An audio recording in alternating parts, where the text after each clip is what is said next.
Если брать одно из основных направлений штаба татар, в котором я всегда участвую, это татарская мафия.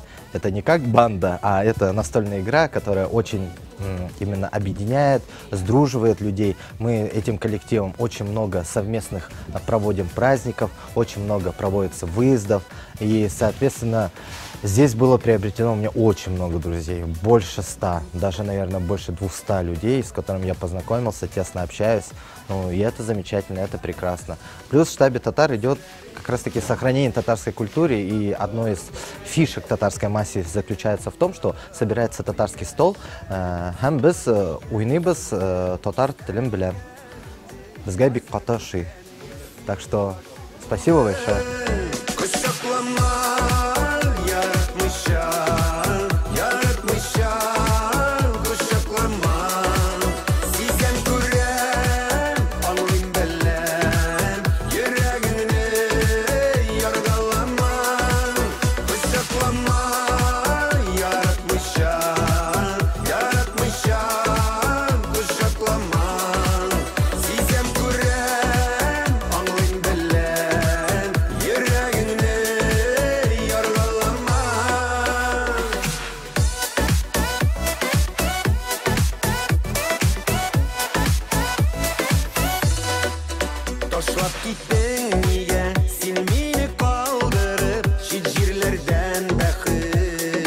Сегодня наш клуб «Татар-мафия» собрался в штабе «Татар Москвы» на нашу очередную игру в рамках 8-го сезона.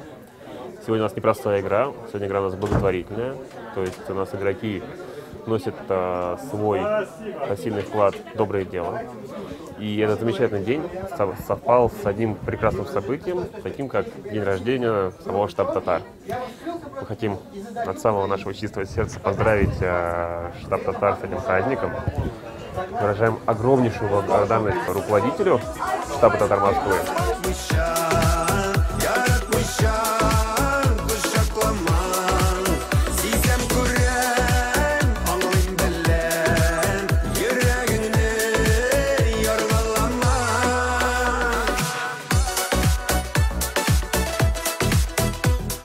На татарскую мафию нас собирают каждую неделю по средам. Мне очень нравится эта игра, потому что здесь я нашла очень много знакомых и друзей по своим интересам. Здесь я могу чувствовать себя комфортно, разговаривать на татарском языке и узнавать много нового, происходящего в татарском мире. Я всем советую попробовать поиграть в эту игру. Она действительно очень увлекательная. Она учит быть более спокойным, как уметь использовать свои эмоции и контролировать их. В целом быть актером.